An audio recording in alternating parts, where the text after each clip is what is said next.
Maintenant, mais je voudrais parler des fans, parce que c'est vrai que beaucoup d'artistes qui sont venus ici à cette émission auraient pu en parler, ils ont leurs fans, mais toi tu as choisi d'en parler, je trouve ça formidable, parce que c'est le premier respect que l'on doit à son public. Alors fanatique, ça a un côté un peu folie, peut-être un peu démesuré, on va en parler, mais je voudrais vous dire avant, je ne vais pas citer les noms, ils sont peut-être même dans la salle. Non, parce que peut-être qu'ils ne le désirent pas.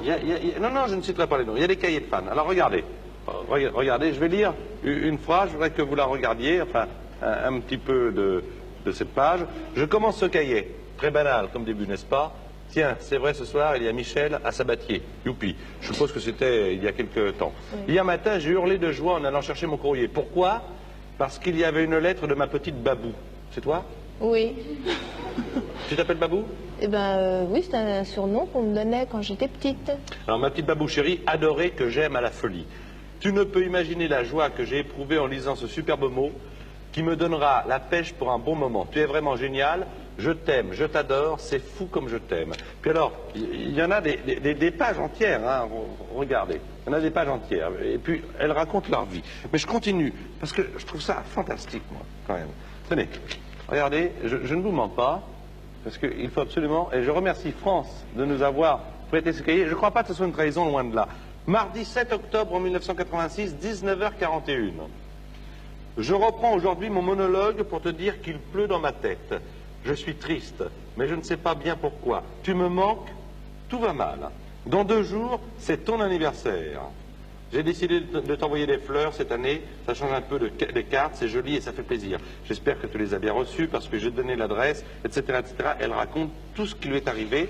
Je dis elle car il s'agit d'une femme, d'une jeune fille, dans la journée, les rapports avec les parents, etc. Et puis il y a encore d'autres exemples, ça fait un peu Bernard Pivot, excusez-moi, mais il y a évidemment la collection rituelle traditionnelle de toutes les photos parues de France ou de Michel dans les journaux spécialisés ou les journaux à la diffusion nationale. Alors, je pourrais en parler pendant des heures, oui. Mais je voudrais poser une question. Est-ce qu'on se sent responsable quand on a des fans, responsable vis-à-vis d'eux? Responsable? Quand on écrit, c'est une véritable confession, je pourrais en citer, hein, avec des choses très intimes même, mais je ne veux pas le dire à l'antenne. Est-ce qu'on n'a pas une responsabilité vis-à-vis de celle ou de celui qui nous écrit, je dirais presque soit maternelle, soit de grande sœur, mais on ne peut pas laisser ça sans réponse. Mais je ne laisse pas ça sans réponse. Là, il se trouve que c'est des cahiers, mais en ce moment, alors que j'ai pas le temps de lire mon courrier ni d'écrire, c'est pas des cahiers, mais c'est des cassettes, parce qu'elles savent que j'ai le temps de les écouter dans la voiture. Donc, c'est bien sûr qu'on ne peut pas laisser ça sans réponse. D'ailleurs, je réponds. Et je passe toutes mes vacances et tout mon temps, où que j'aille, et j'emporte toujours du courrier avec moi. Combien de lettres, ou combien de cahiers, ou combien de cassettes par semaine? Oh, ben ça dépend des périodes. Dans les périodes où je m'arrête, j'en ai beaucoup moins, mais j'ai quand même toujours les fidèles qui écrivent tout le temps, des dizaines et des dizaines de lettres. Je leur réponds de temps en temps, elles savent que je les lis, en tous les cas, je lis tout.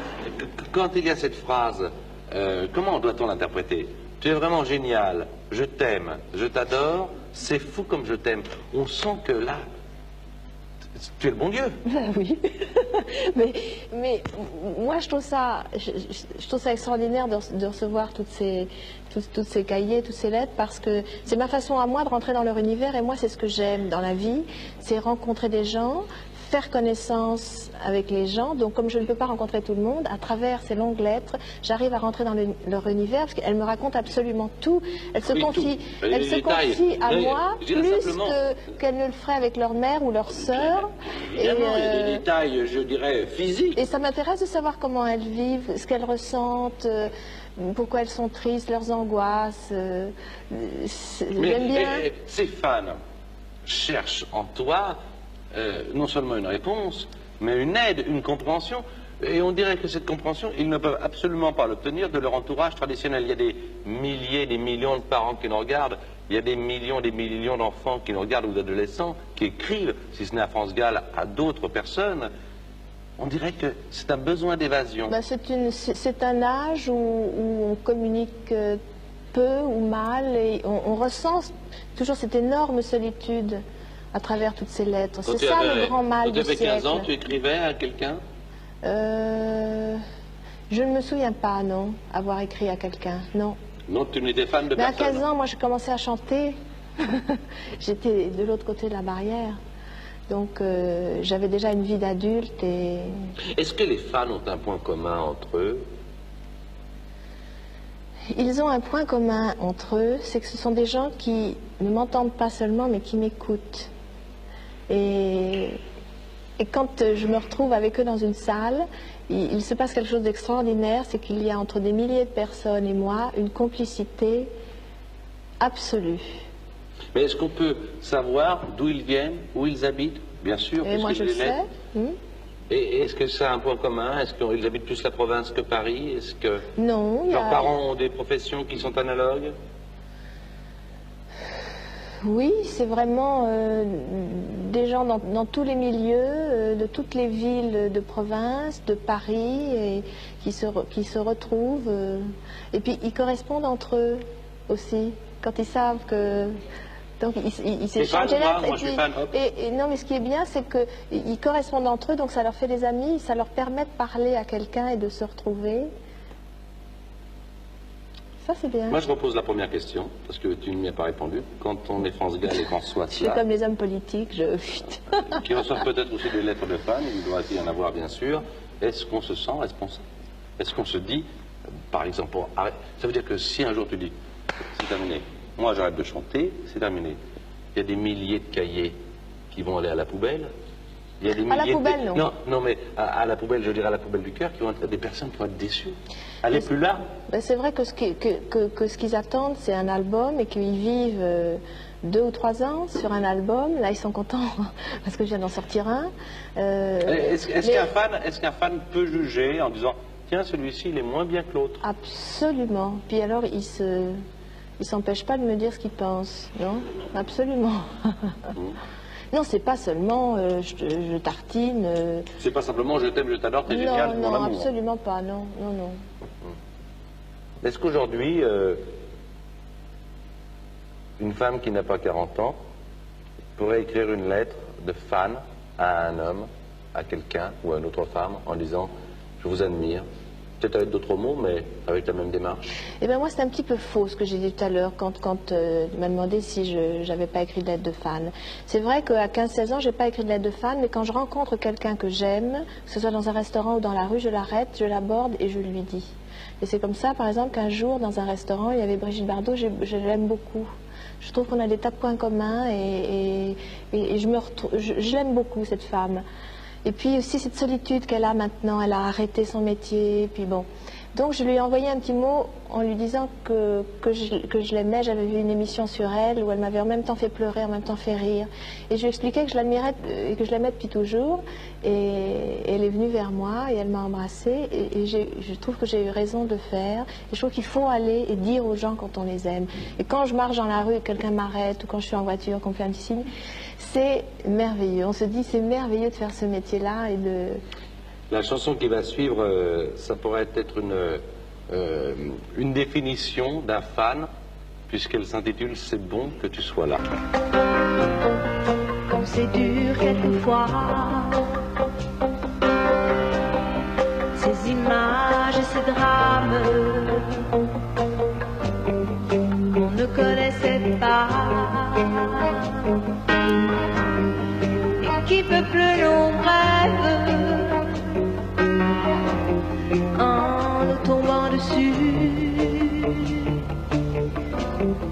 et tous ces maquillages, ces regards éperdus, ces amis de passage qu'on ne reverra plus. Comme les chansons s'envolent, moi je voulais te dire, c'est bon que tu sois là. C'était comme une urgence dans ces affreux combats. C'est bon que tu sois là. C'est comme une délivrance dans ce monde qui se bat. Je remercie ma chance en répétant tout bas. C'est bon que tu sois là.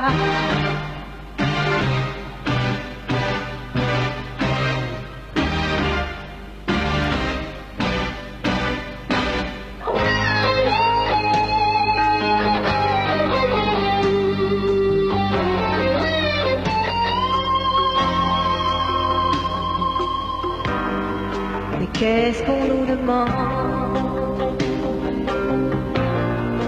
Qu'est-ce qu'on veut de nous? On supplie qu'on marchande, qu'on se mette à genoux,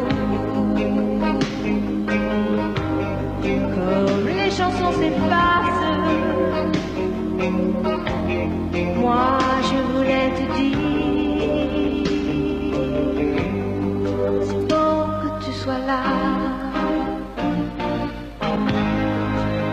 C'est comme une urgence dans mes yeux qui se noient. C'est bon que tu sois là. Dans cette indifférence où c'est chacun pour soi, je remercie ma chance en répétant tout bas. C'est bon que tu sois là.